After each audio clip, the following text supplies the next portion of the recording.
razón que puedo presentar. Entonces, creo que esto es lo que el Señor quiere, porque ahora viene esta época de la Navidad y los creyentes tenemos el privilegio de tener con mayor perspectiva la Navidad. El Señor Jesús no nos dijo que la celebráramos. Lo que Él dijo que celebráramos es su muerte, que recordáramos su muerte.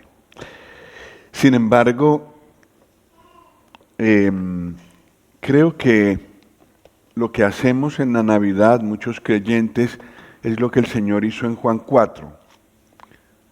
Esto es solo una introducción, una justificación de por qué le ponemos atención a la Navidad.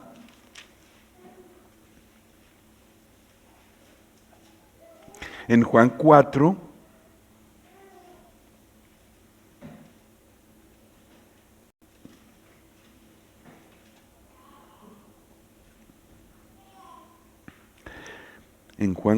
versículo 7, el Señor Jesús está sentado junto al pozo de Jacob y dice en el versículo 7, vino una mujer de Samaria a sacar agua y Jesús le dijo, dame de beber. Lo que el Señor Jesús quería decirle a esta mujer era que Él era el Mesías, de que Él podía darle a Él, de que Él podía darle a ella el agua de vida que saciara su sed, que estaba buscando en un marido y en otro. Pero no fue por ahí que empezó el Señor. ¿Qué estaba pensando la mujer con el cántaro ahí en el pozo? ¿De qué estaba pensando ella? ¿En qué estaba pensando? ¿A qué fue al pozo? A sacar agua. No le hizo caso al Señor, o mejor dicho, quiso ignorarlo y sacar su agua. Ella iba a por agua, pues por agua. Y entonces lo que el Señor dice es, el Señor le habla de agua también. Quiere establecer una relación con ella, una conversación con ella para poderle ofrecer el agua de vida. La mujer fue a sacar agua al pozo y el Señor le habló de agua. Aunque la razón por la que Él quería conversar con ella era para ofrecerle la vida eterna, ofrecerle la salvación. Sin embargo, empezó donde ella estaba pensando. Entonces, de la misma manera, muchas personas hoy están pensando en la Navidad. Lo tienen muy desfigurado y ya ni dicen feliz Navidad, dicen felices fiestas. Lo dicen en catalán, igual, no mencionan la Navidad, pero nosotros podemos con cierta facilidad guiar esos pensamientos de las felices fiestas de esta época hacia la Navidad. Entonces, muchos creyentes celebran la Navidad de la manera bíblica, digamos así, pensando en lo que la Biblia dice al respecto. Y cuando te paras a pensarlo, pues sí, se puede llegar muy lejos en mirar los detalles que da el Señor en su palabra en cuanto a la Navidad. Una pregunta que podríamos hacernos, y es un buen título para este video y para este mensaje, es ¿quién vino en la primera Navidad? ¿De quién se trataba? La primera Navidad, aquella hace casi 2000 años, allí en Belén, ¿quién vino? ¿Quién realmente vino? ¿Qué dice la palabra al respecto? Nosotros los creyentes sabemos quién vino. ¿Quién vino? Ayudadme. ¿Quién vino? ¿Quién vino? Jesús. ¿Y quién es Él? ¿Qué importancia tiene Él para nosotros? ¿Qué importancia tiene Él para el universo entero, para la tierra entera?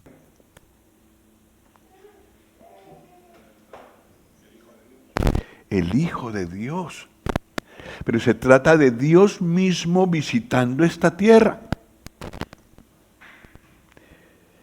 Eso es asombroso, eso es para que toda la tierra proclame esa venida de Él con todo el sonido, con todas las señales en el cielo, en todos los lugares importantes de esta tierra. Eso sería para ser proclamado por todas partes. Dios visitándonos. Eso es el hecho más importante que ha ocurrido en esta tierra. Que Dios mismo la haya visitado. Entonces no es cosa pequeña lo que se celebra. Y nosotros los creyentes tenemos mucho que decir a un no creyente en cuanto a esta época. Y lo que me gustaría, lo que tengo en mi corazón compartir es la grandeza de este hecho. Que miremos la grandeza de este hecho y quién fue el que vino en aquella primera Navidad. Este pensamiento en realidad no es mío. Si vosotros habéis escuchado el Mesías, eso es solo un link. No sé si se puede, ¿sí? Pues adelante. En Galicia, hace unos 24 años, han grabado en castellano el Mesías. No todo exactamente como estaba en el original, pero lo hicieron con muy buena calidad. Y me gustaría que miráramos un fragmento.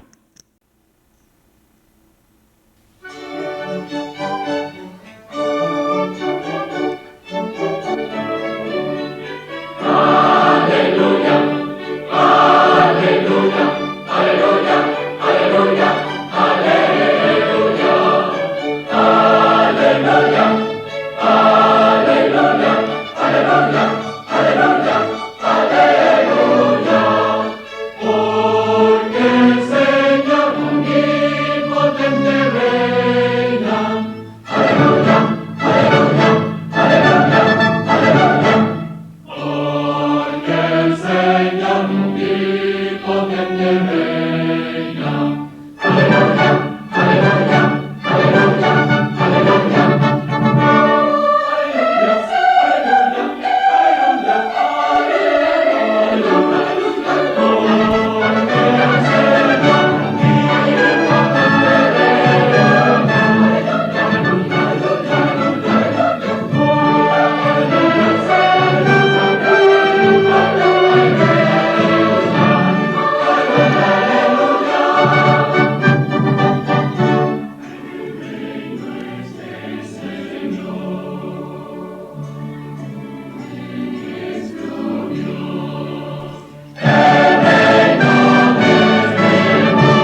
Tal vez lo habéis escuchado. Esta pieza vale la pena escucharla. Puedo pasarle a Ever tal vez el link, si alguien quiere escucharlo. Está toda en castellano, entonces ya no tenemos que pelear con el inglés para poderlo escuchar. Pero el espíritu de esta pieza musical, una de las más famosas, música de altísima calidad, es el Señor Jesús y es la Navidad. Y a mi modo de ver, lo más calificado, lo más alto de la música lo merece este hecho de que el Señor Jesús vino a la tierra. El espíritu, digamos así, o lo que llevó a Handel, el autor de esta pieza musical larga y muy hermosa, fue toda la trascendencia de la venida del Señor a la tierra. Primero, empezando por todas las profecías, bueno, no todas, no cabían todas en esa pieza musical, son solo versículos y vienen primero a mostrar las profecías que había de que el Señor Jesús iba a venir. Después, cómo nace, cómo vive aquí en esta tierra, cómo va a la cruz, muere. En esto se detiene bastante esta pieza musical, es muy hermoso. Y luego su resurrección, su ascensión, su glorificación y su reino. Es decir, todo completo. Para eso vino el Señor Jesús. Y si observamos en la Escritura bien lo que se dice de Él cuando vino a esta tierra, ese es el contenido que tiene. No solamente la no solamente la venida como un bebé, no solamente la vida, no solamente la muerte en la cruz, sino también su resurrección, exaltación y su reino. Entonces la primera venida del Señor, en la primera Navidad, en realidad afecta toda la historia de ahí en adelante. Y así tendríamos que ver nosotros la venida del Señor a esta tierra. Pesebre, cruz, corona.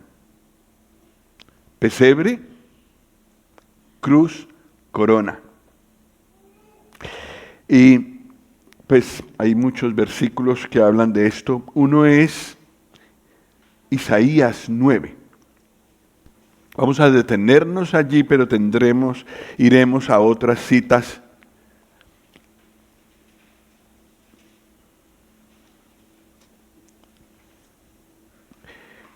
Isaías 9, 6 y 7.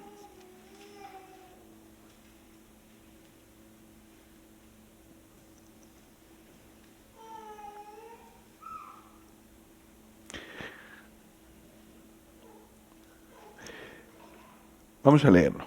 Porque un niño nos es nacido, hijo nos es dado, y el principado sobre su hombro. Y se llamará su nombre admirable, consejero, Dios fuerte, Padre eterno, príncipe de paz. Lo dilatado de su imperio y la paz no tendrán límite sobre el trono de David y sobre su reino, disponiéndolo y confirmándolo en juicio y en justicia desde ahora y para siempre. El celo de Jehová de los ejércitos hará esto. Un niño nos es nacido, esto es pesebre.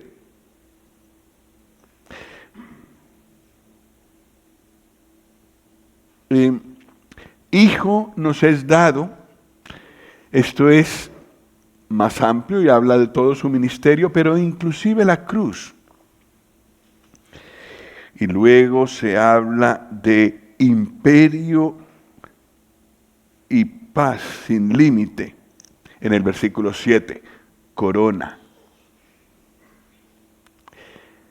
La razón por la que vino el Señor Jesús a este mundo fue para traernos el reino de Dios duradero, para siempre, sin límites. Y este versículo nos habla de estas cosas. Nos habla de todo lo que significa la encarnación del Señor Jesús, su venida aquí en la primera Navidad, pero con el enfoque de afectar la tierra, el universo, el gobierno, todo de aquí en adelante, desde su venida en adelante. Y pienso que los creyentes tendríamos que ver esta época, tendríamos que pensar en esta época y compartir con otros acerca de esta época de esta manera. Marcos Vidal compuso una canción y en esa canción él menciona que nadie pensó que ese niño algún día iba a morir en la cruz. Tampoco nadie pensó que ese niño un día volvería. Él es el rey. Dios le ha dado en su mano el reino de David, su padre. Sí, yo creo que esta es la manera como nosotros debemos pensar acerca de este hecho. Y hacer pensar a las personas que en la Navidad ocurrió un hecho asombroso. Vino el Señor Jesús, Dios mismo, para visitarnos.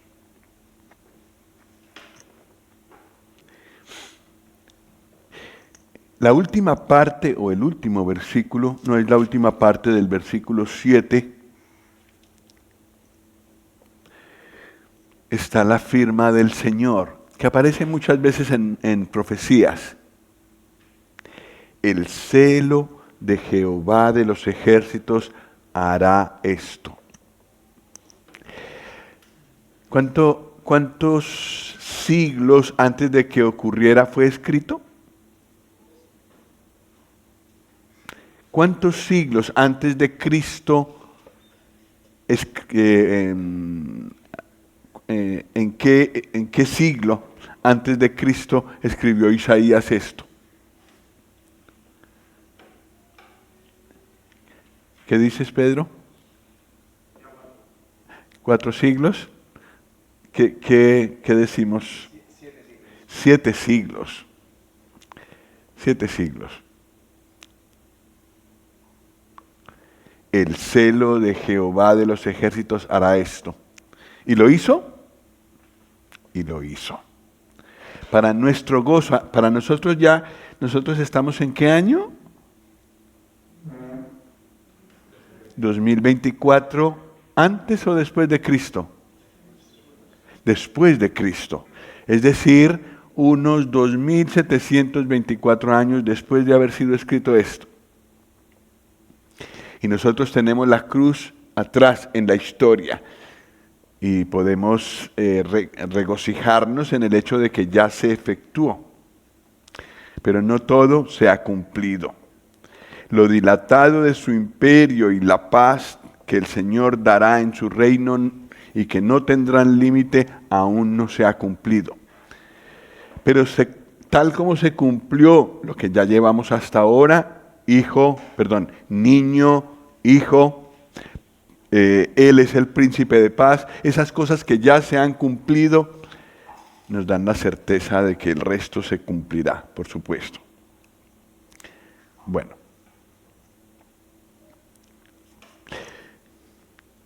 Un niño nos es nacido. El gran emperador que aparece en el versículo 7 vino como un niño. Y qué contraste tan grande. Entonces esto habla de su nacimiento.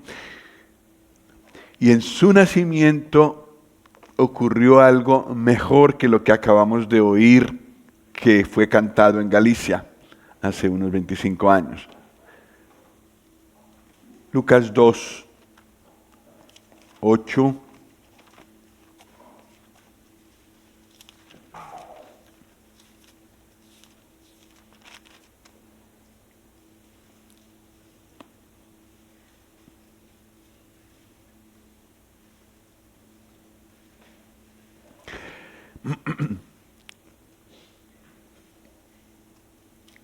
Vamos a leer hasta el 14, 8 al 14. Yo leo el 8, vosotros el 9 y así, ¿vale?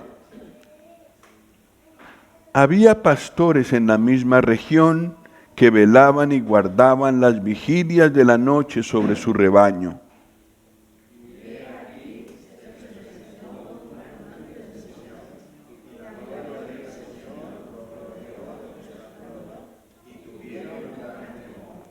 Pero el ángel les dijo: no temáis, porque he aquí os doy nuevas de gran gozo que será para todo el pueblo.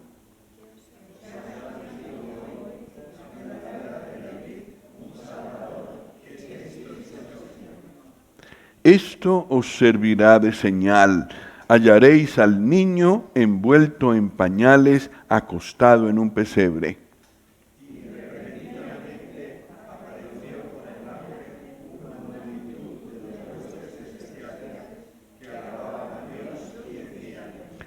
Gloria a Dios en las alturas y en la tierra paz, buena voluntad para con los hombres. Hasta ahí.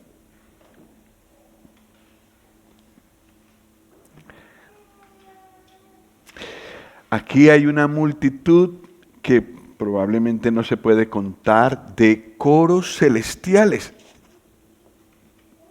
La calidad de la música que se escuchó, la calidad de las voces que se escuchó allí. Además, en un escenario gigante, porque el cielo es un escenario gigante, y ahí trajo el Señor a todos, a muchos de sus ángeles, para cantar este hecho, que el Señor Jesús venía a esta tierra, que que había llegado el momento de venir a esta tierra. El Salvador, que además era el Cristo, el Mesías esperado por Israel.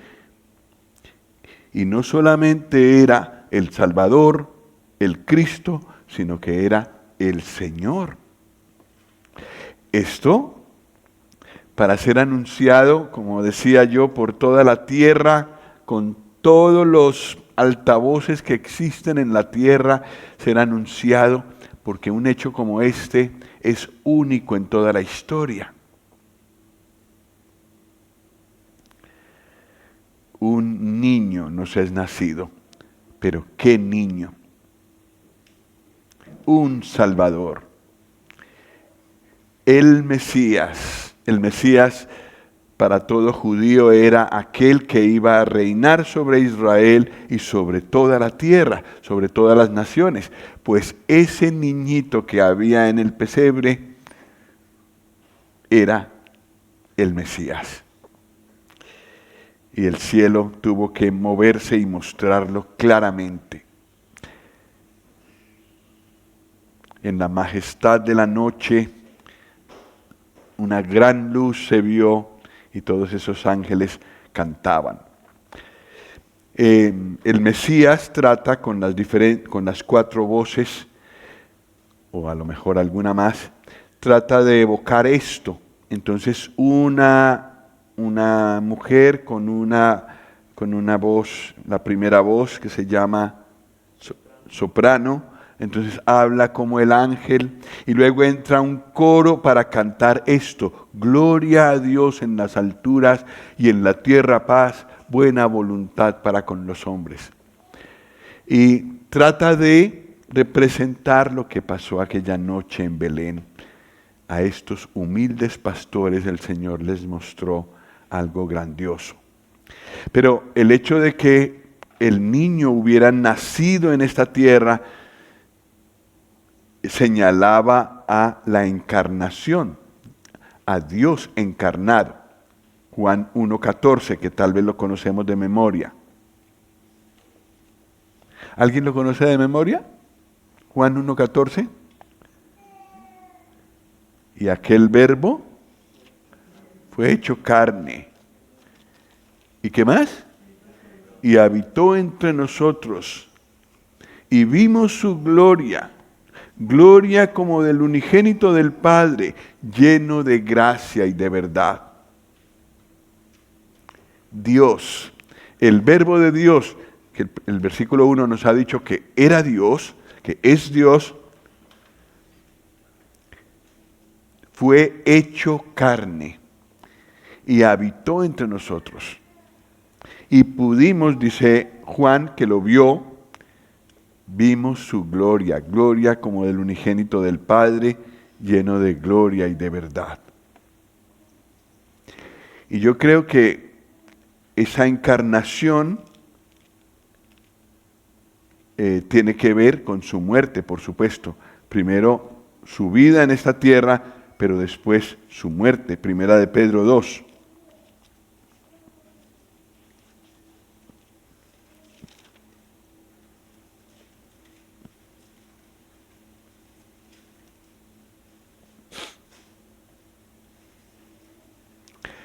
Primera de Pedro 2.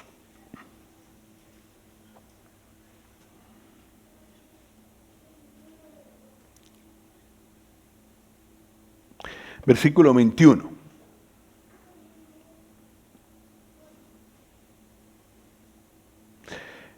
Vamos a leer hasta el versículo 25. Entonces, como son varios versículos, vamos a turnarnos en leer. Vosotros leéis el 21, yo el 22 y así sucesivamente. 1, 2, 3. Pues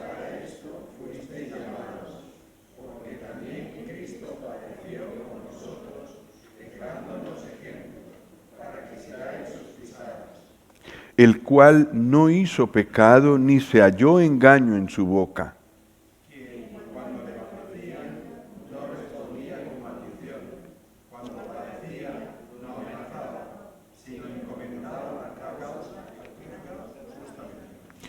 Quien llevó él mismo nuestros pecados en su cuerpo sobre el madero, para que nosotros, estando muertos a los pecados, vivamos a la justicia, y por cuya herida fuisteis sanados.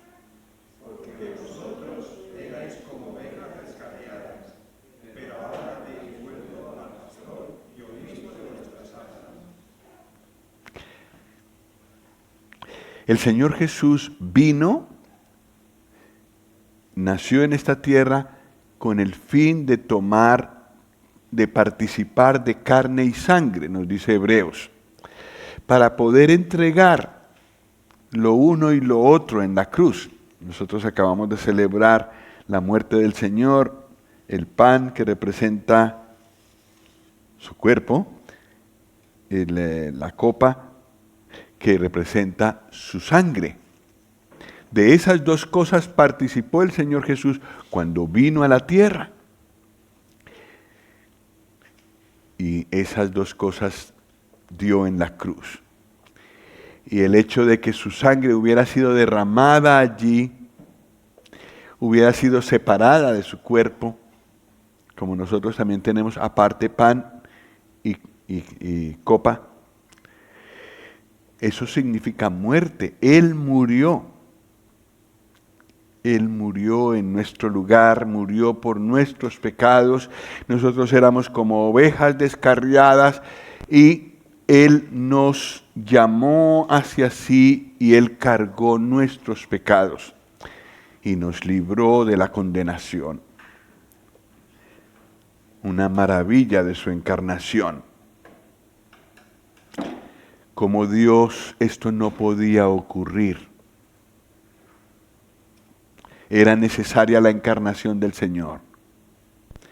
Y Él lo hizo. Un niño nos es nacido a nosotros. Este hecho nos involucra a nosotros. pero también dice, hijo nos es dado. Y ese hijo es un título especial que a mi modo de ver se refiere a ser hijo de David. Y así él es mencionado tanto por judíos como por gentiles. Marcos 10:48.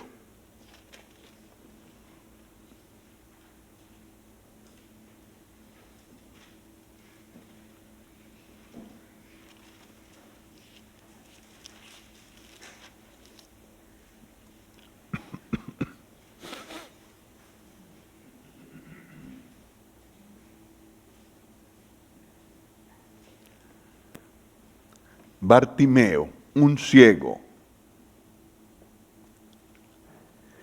que a la salida de Jericó estaba mendigando y escuchó que el Señor pasaba por allí y le dice, versículo 47, oyendo que era Jesús Nazareno, comenzó a dar voces y a decir, ¿qué decía? Jesús, hijo de David, ten misericordia de mí. Y muchos le reprendían para que callase, pero él clamaba mucho más. ¿Y qué decía? Hijo de David, ten misericordia de mí.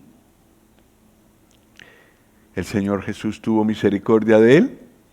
Sí. Hijo de David, un título mesiánico. Hijo nos es dado. Y el Señor hizo muchas señales que solo el Mesías pudo hacer. El hijo de David. Pero no solo un judío, yo creo que Bartimeo era un judío, sino también una mujer gentil. Mateo 15.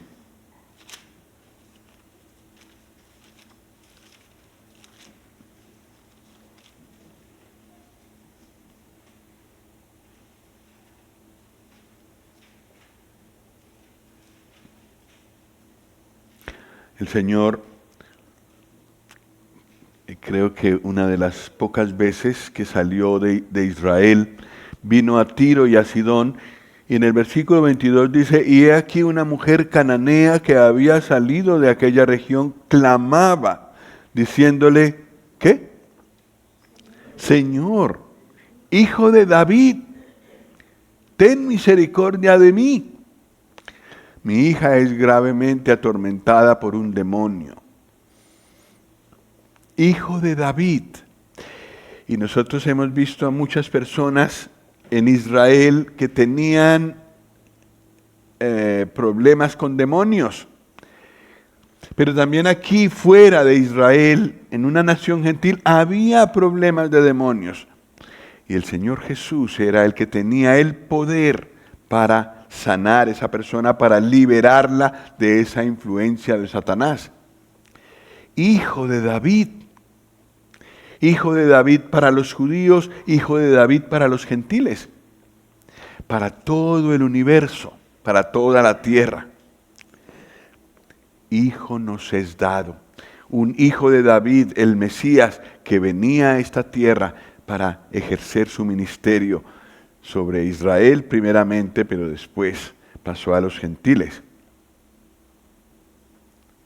Estoy tratando de seguir el texto de Isaías 9, si os habéis dado cuenta. El principado sobre su hombro. Hemos dejado al Señor en su muerte, ya ha pasado su nacimiento, su ministerio, su muerte, pero la cosa siguió. Todo eso está contenido en Isaías 9, versículos 6 y 7. Es impresionante, en 2 versículos está todo. Porque el principado sobre su hombro representa que Él es príncipe sobre todos los reinos de la tierra. Pero antes de que eso ocurriera y antes de que se efectúe en el futuro, el Señor Jesús tuvo que resucitar, tuvo que ascender al cielo, tuvo que ser glorificado y entonces será manifestado en esta tierra. Dios ya lo ha hecho Señor y Cristo, y toda lengua confesará que Él es el Señor, y toda rodilla se doblará. Esto es un hecho, esto ya es así, será así, pero aún no se ha manifestado. Pero para esto vino el Señor Jesús a nacer a esta tierra. Hechos 2.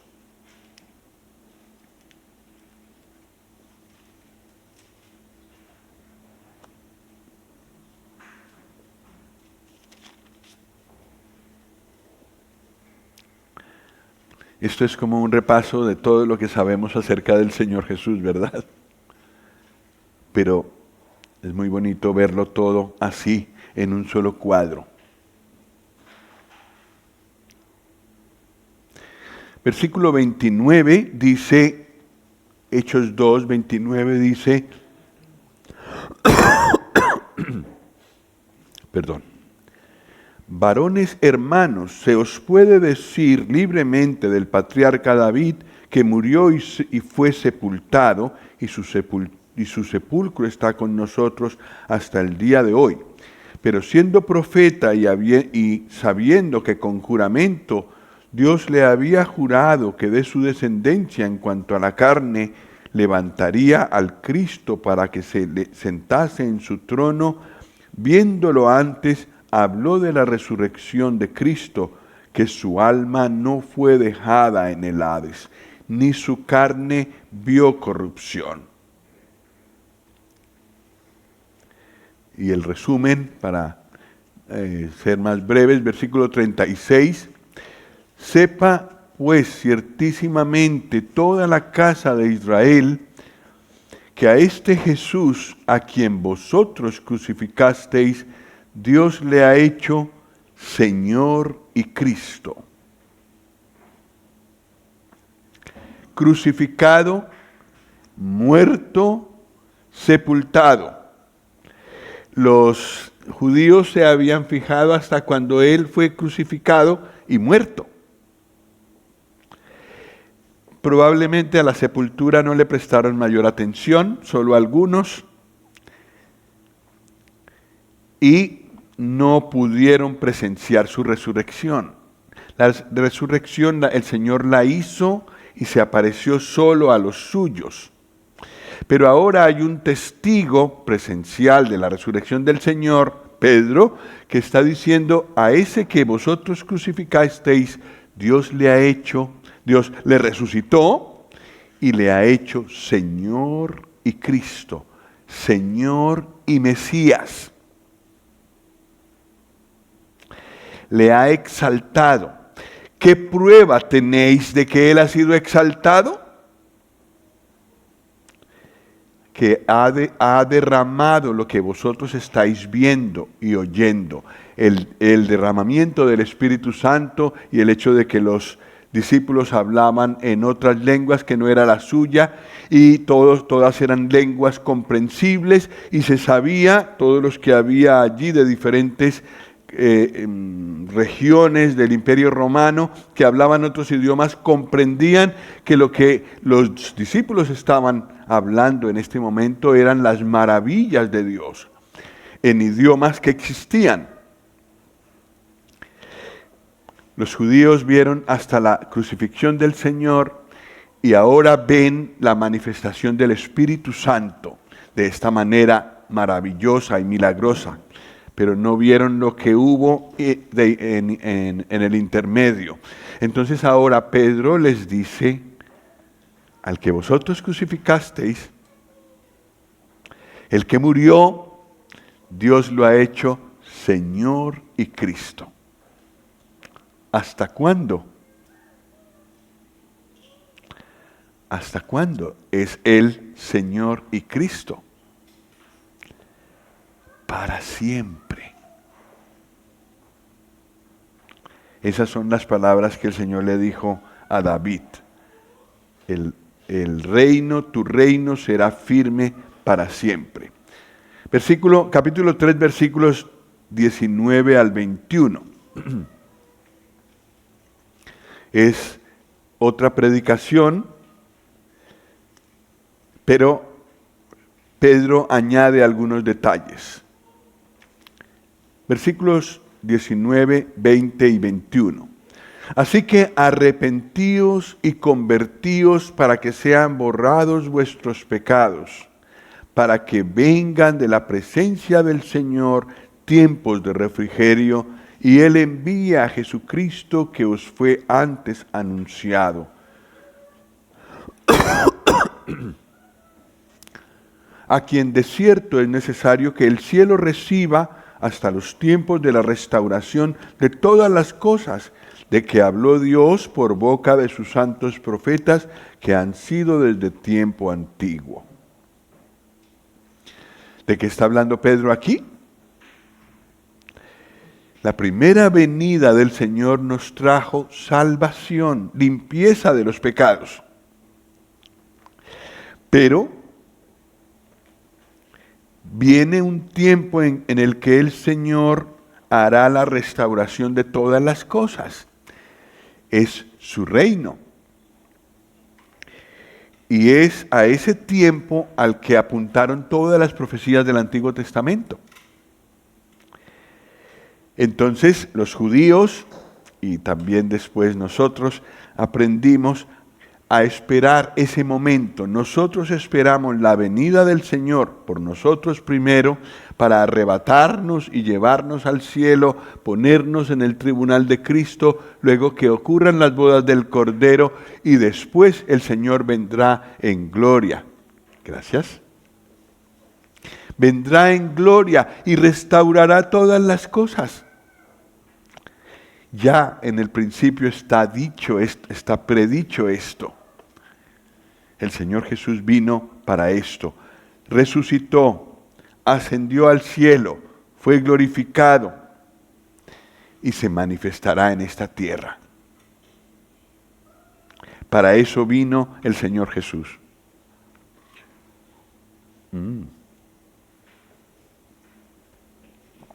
A ver, que el Señor me conceda suficiente voz hasta el final.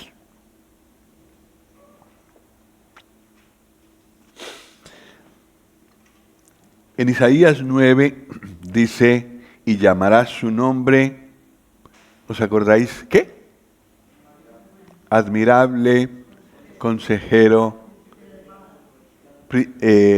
Dios fuerte, Padre eterno, príncipe de paz. Menudo nombre, ¿no? Cada palabra es importante y suma.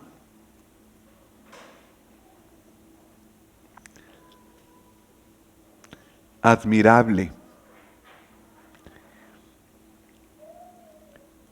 O un sinónimo de admirable, lo que hemos cantado en la primera reunión. Maravilloso. Maravilloso es Él. ¿Qué número es este? 33. Y como para despertarnos un poco, ¿podríamos cantarlo o es muy revolucionario lo que estoy proponiendo? ¿Sí, no?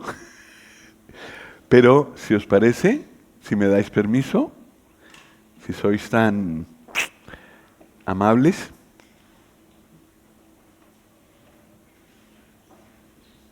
maravilloso es Él.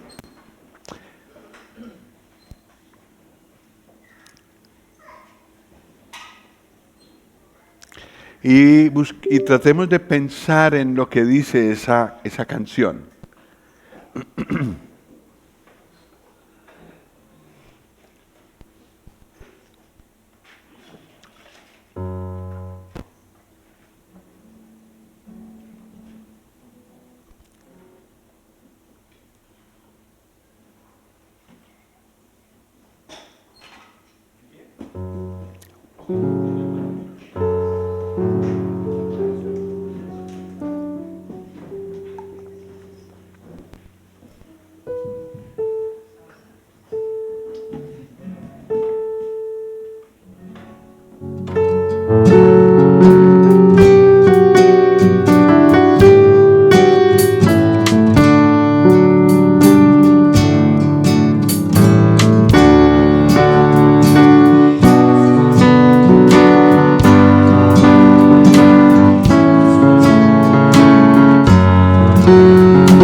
Y tengamos en cuenta que esta canción se canta por toda la tierra.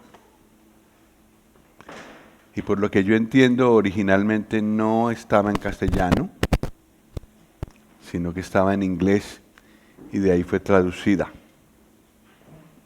Y seguramente como fue traducida al castellano, fue traducida a muchas otras lenguas. Y todos proclaman lo mismo en diferentes lugares del mundo. Maravilloso es Cristo el Señor.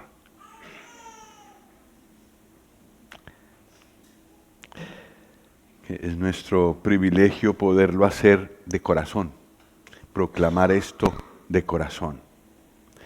El Señor Jesús es admirable o lo que es lo mismo, maravilloso. En hechos y en palabras. Juan 7:46.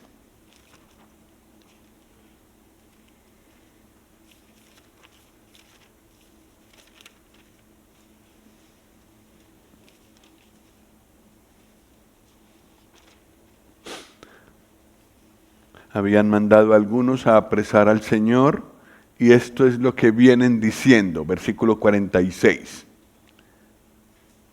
Los alguaciles respondieron: jamás hombre alguno ha hablado como este hombre. Se fueron a aprenderlo y no pudieron por sus palabras.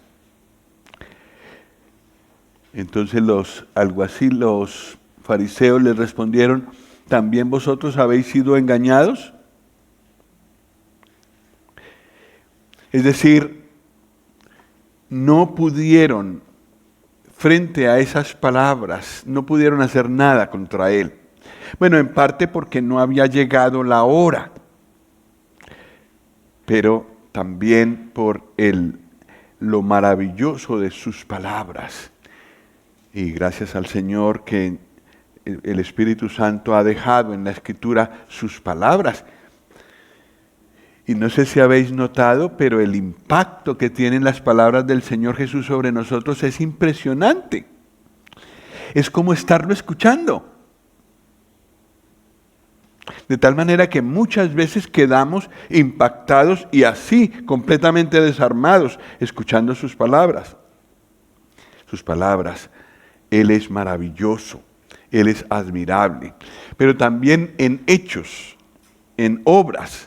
Lucas 5:26.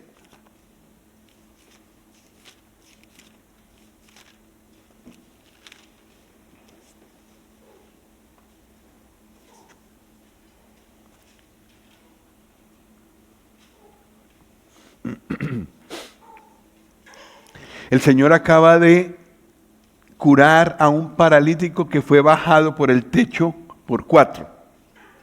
¿Os acordáis? Y entonces en el versículo 26 dice, si me ayudáis, por favor, 1, 2, 3, y todos sobrecogidos de asombro glorificaban a Dios, y llenos de temor decían, hoy hemos visto maravillas. Delante de sus ojos había ocurrido el milagro de que un paralítico, que el pobre había sido llevado por otros porque no podía moverse, salió con su camilla, su lecho y se fue a su casa. Hoy hemos visto maravillas. Admirable es su nombre, admirable fue su vida. Sí, maravilloso es Él. ¿Qué es lo que sigue? Admirable consejero.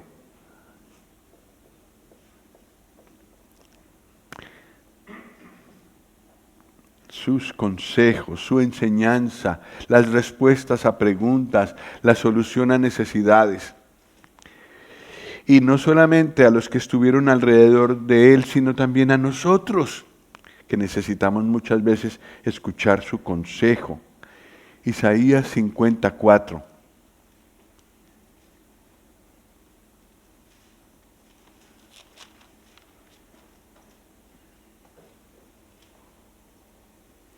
Es profético, habla del Señor Jesús que iba a venir.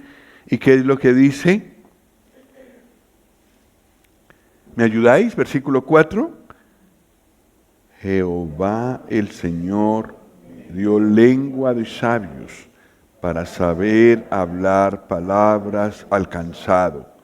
Despertará mañana tras mañana, despertará mi oído para que oiga como los sabios.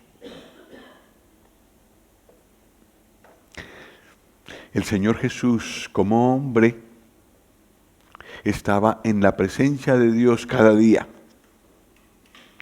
escuchando lo que Dios decía. Y entonces aprendía, dicho esto con reverencia, yo no entiendo bien en qué consistía ese aprendizaje, pero dice que para saber hablar palabras al cansado, él escuchaba para poder saber cómo responder al cansado. Y cuando nosotros llegamos a ese punto, muchas veces en nuestras vidas, necesitamos un consejo. Pero un consejo que nos ayude. Eso es lo que encontramos en las palabras del Señor Jesús.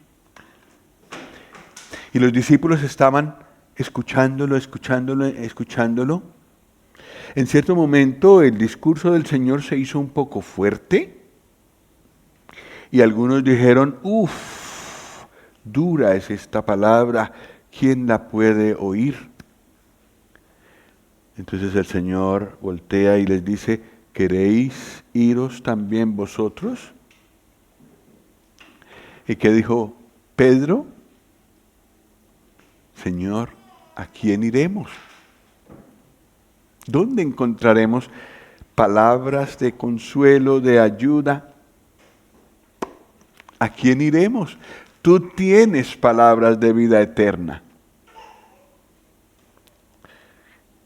El Señor, el más sabio consejero, y por el Espíritu Santo, sus palabras quedaron escritas en las Escrituras y las podemos leer nosotros y recibir el impacto de ese consejo de Él, sus palabras. ¿Qué sigue? Admirable consejero, Dios fuerte. Eso también lo cantamos en lo que acabamos de cantar. Dios fuerte, Dios. Y creo que esto se manifestó cuando el Señor dominó todos los elementos que había y que atacaban a los judíos. Después del sermón del monte en Mateo 5 al 7, en el capítulo 8 de Mateo, en Mateo 8, vamos a saltar un poco allí, el Señor Jesús sana en el versículo 2 a un leproso, del 2 en adelante. La enfermedad por debajo de él domina la enfermedad. En el versículo 5, entrando Jesús en Capernaum, vino a él un centurión rogándole y diciendo, Señor, mi criado está postrado en casa, paralítico, gravemente atormentado. Y Jesús le dijo, yo iré y le sanaré. Bueno, no tuvo que ir.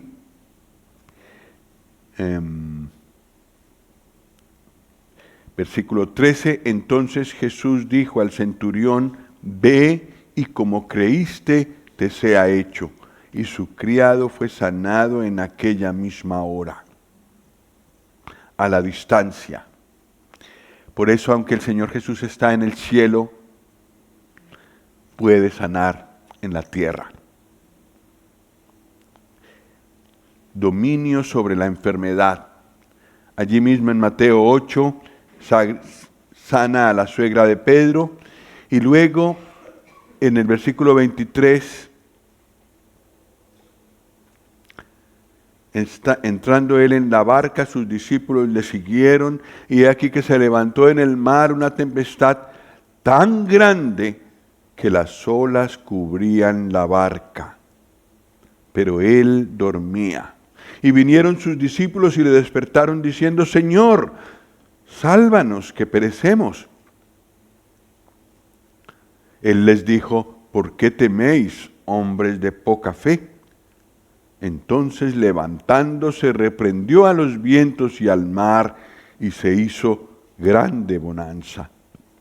Y los hombres se maravillaron diciendo: ¿qué hombre es este que aun los vientos y el mar le obedecen? Dominio sobre la naturaleza. Lo hemos visto dominando la enfermedad y ahora dominando la naturaleza. Versículo 28, allí mismo en Mateo 8. Cuando llegó a la otra orilla, a la tierra de los Gadarenos, vinieron a su encuentro 2 endemoniados que salían de los sepulcros, feroces en gran manera, tanto que nadie podía pasar por aquel camino. Y clamaron diciendo: ¿qué tienes con nosotros, Jesús, Hijo de Dios? ¿Has venido acá para atormentarnos antes de tiempo? Estaba paciendo lejos de ellos un hato de muchos cerdos, y los demonios le rogaron diciendo: si nos echas fuera, permítenos ir a aquel hato de cerdos. Él les dijo: id. Y salieron y se fueron a aquel hato de cerdos. Y he aquí todo el hato de cerdos se precipitó en el mar por un despeñadero y perecieron en las aguas.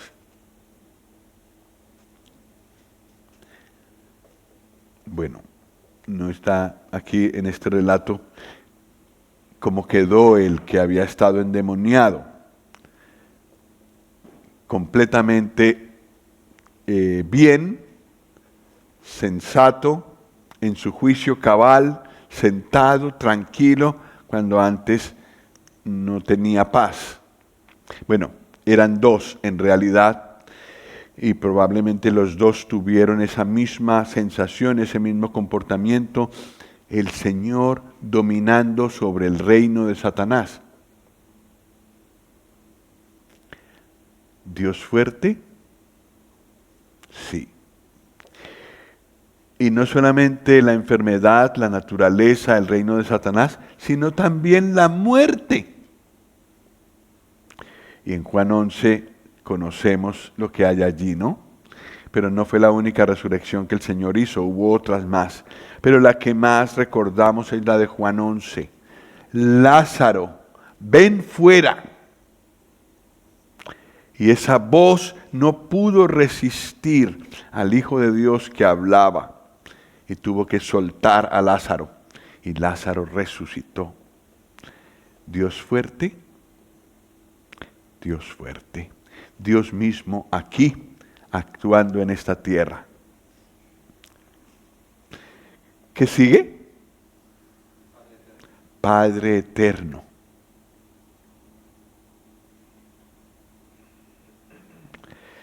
Todo el Evangelio de Juan apunta a eso. El Señor Jesús siempre habló de su Padre. Siempre mostró a su Padre. Y entonces, digamos que el resumen lo leemos allí en Juan 14.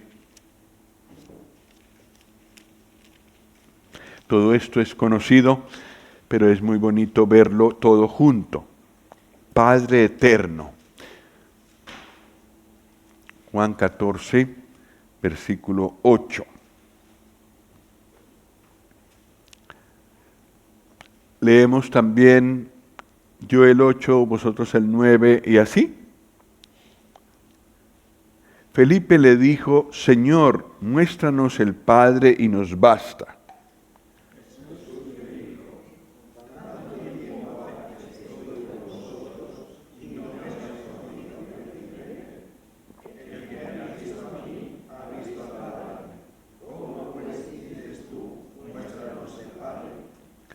¿No crees que yo soy en el Padre y el Padre en mí? Las palabras que yo os hablo, no las hablo por mi propia cuenta, sino que el Padre que mora en mí, Él hace las obras.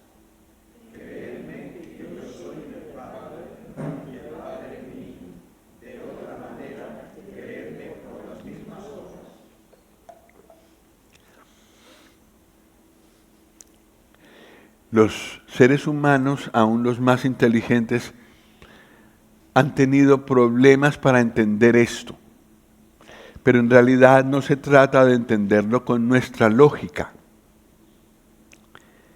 El Señor Jesús y el Padre son uno, porque Dios es uno. Sin embargo, es diferente el Padre que el Hijo. Pero el Hijo mostró con claridad al Padre y ninguna sombra dejó. La gente podía, y nosotros también con su palabra, podemos conocer al Padre viendo al Señor Jesús. Y yo creo que es en este sentido que Isaías se refiere al Señor Jesús como el Padre eterno.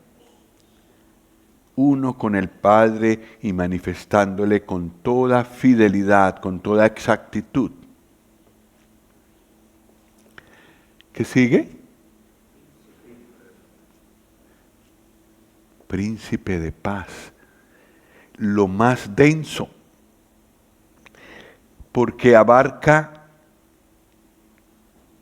desde la cruz hasta el reino del Señor Jesús. A ver si podemos hacerlo. Colosenses 1:20. El príncipe de paz.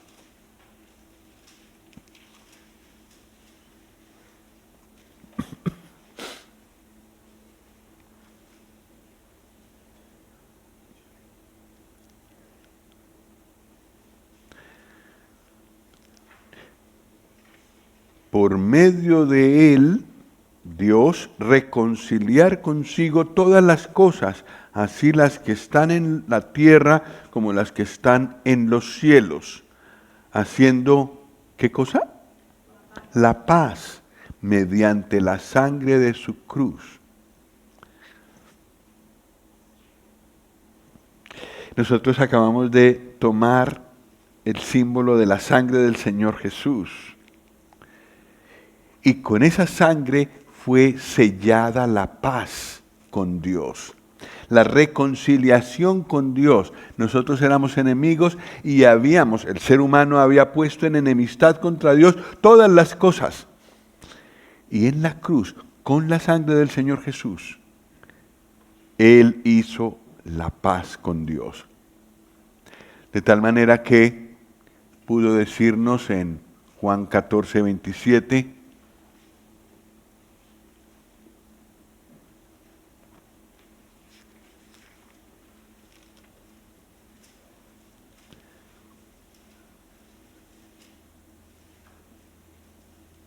Juan 14:27. ¿Lo leemos juntos? Juan 14:27. 1, 2, 3. La paz os dejo, mi paz os doy. Yo no os la doy como el mundo la da. No se turbe vuestro corazón ni tenga miedo. La paz os dejo. Esta es la paz de Colosenses 1:20. La paz con Dios, la paz judicial. No merecíamos estar en paz con Dios. Y a través de la sangre del Señor Jesús hemos podido tener la paz con Dios. Pero el Señor Jesús no solo dejó la paz, sino que dejó su paz. Mi paz os doy. La paz interior, la paz del corazón. Eso Él nos lo da. La primera paz no tiene que ver conmigo, está fuera de mí. Yo puedo no enterarme. La hizo el Señor Jesús con su sacrificio delante de Dios. Pero la paz en mi corazón, eso sí lo puedo percibir y experimentar. y lo hemos experimentado nosotros. Pregunto, ¿Él es príncipe de paz? Sí. Nos dejó la paz con Dios y nos da la paz en su corazón. Pero su paz también llenará el reino cuando Él reine sobre esta tierra. Isaías 2:4, por ejemplo.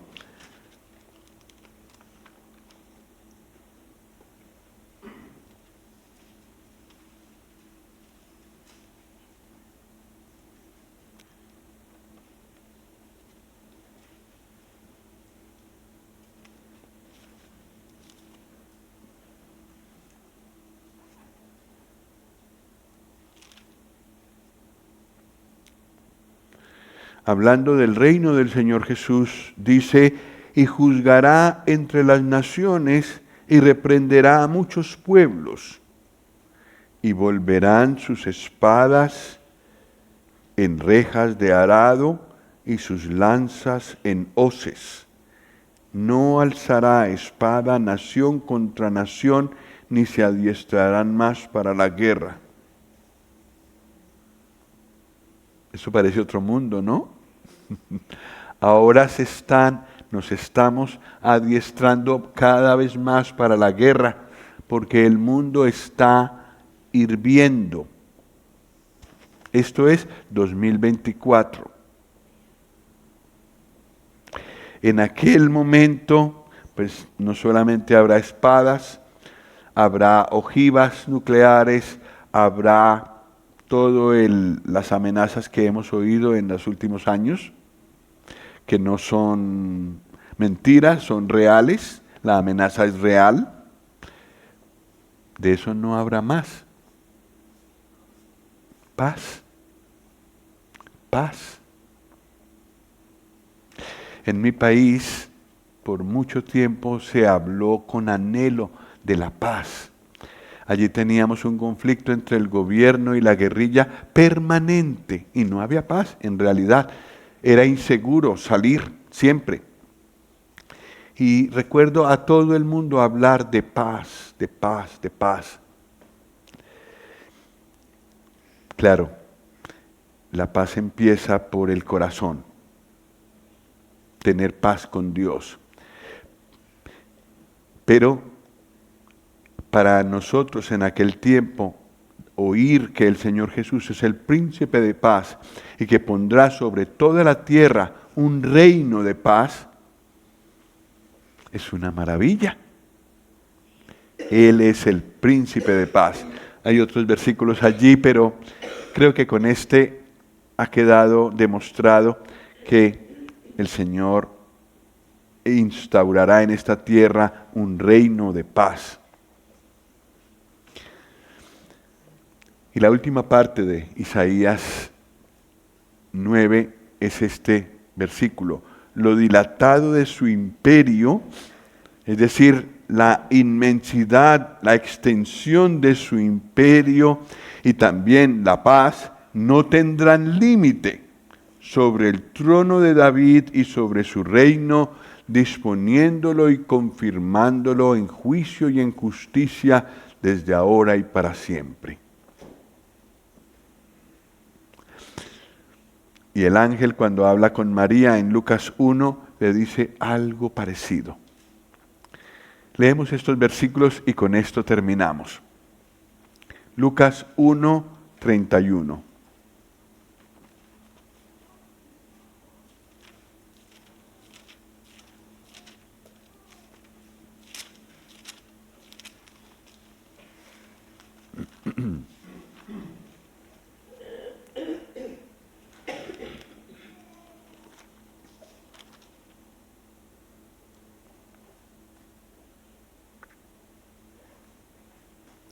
Voy a leer el 31 y leemos todos juntos el 32 y el 33. ¿Vale? Y ahora, le dice el ángel a María, concebirás en tu vientre y darás a luz un hijo y llamarás su nombre Jesús. Este será grande y será llamado Hijo del Altísimo. Y el Señor Dios le dará el trono de David su padre, y reinará sobre la casa de Jacob para siempre, y su reino no tendrá fin. Las palabras que están aquí se corresponden con Isaías 9, 7, como hemos leído, y también con las que el Señor le dijo a David cuando le prometió que de su descendencia levantaría a su hijo, que haría eterno su trono.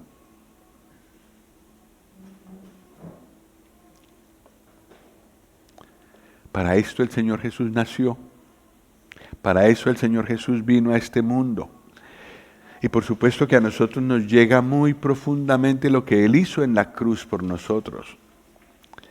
Pero eso es solo una parte de todo el propósito de Dios por el cual envió a su Hijo. Y lo más glorioso, lo más grande en esta tierra está todavía por venir.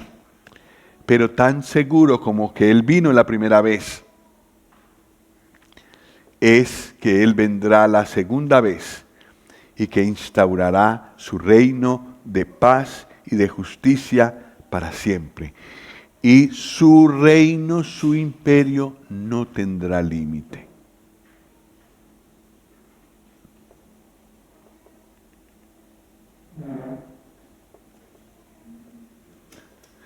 ¿Quién vino en la primera Navidad?